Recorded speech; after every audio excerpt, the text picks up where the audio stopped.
Bien, alors je suis avec le plus jeune de l'équipe de France, un nouveau venu qui a 23 ans, mais qui est champion de France mixte, c'est-à-dire coup anglaise, qui a participé aussi cette année au championnat du monde des clubs feeder en Espagne, pas très loin d'ici. Donc tu as déjà un petit peu une connaissance de la pêche de ces carpes un peu sauvages, un peu difficiles et qui est très combative. Alors, je vois que tu as quand même beaucoup de feeders ici à côté de toi. Il y en a de différents poids, mais surtout de différentes formes, avec des corps très différents. Donc, est-ce que tu peux expliquer un petit peu à nos internautes lesquels tu utilises ici et pourquoi? Bah déjà, je pense que la pêche au feeder, il faut la simplifier au plus simple. Donc moi j'aime bien avoir trois volumes différents de cage, comme on peut voir ici. Donc des grands, des moyens et des petits. Et après, à partir de là, j'aime bien avoir différentes formes, c'est-à-dire avec le plomb terminal comme celui-ci ou comme celui-ci.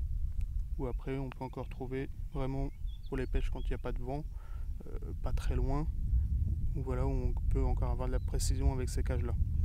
Et donc le plomb terminal, c'est principalement intéressant pour la précision du lancer, en particulier si tu as un vent un peu latéral. Aujourd'hui, il n'y en a pas tellement, mais il y en a quand même un peu, surtout vous pêchez très loin. Donc tu as des lancers plus précis en fait. Et les volumes, donc c'est simplement pour jouer sur la quantité d'appât que tu vas mettre à chaque fois. Exactement.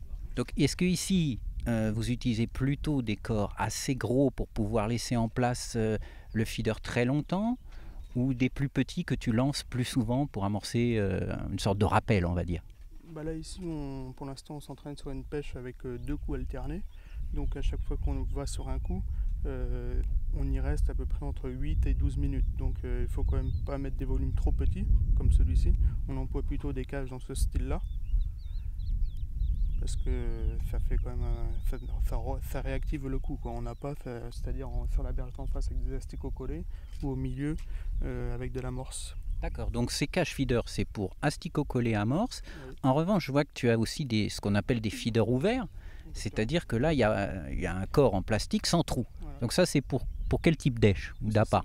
C'est vraiment très bien pour la pêche quand on veut amener des graines sur le fond.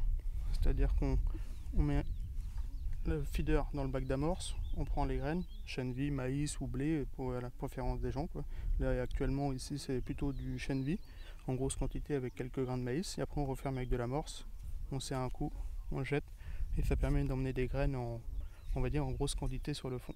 Oui, comme nous l'a dit Christophe, en plus ces graines, ça permet d'éviter un petit peu les ablettes qui sont une nuisance quand vous pêchez un peu trop à l'asticot ou avec une amorce qui travaille, quoi. Exactement.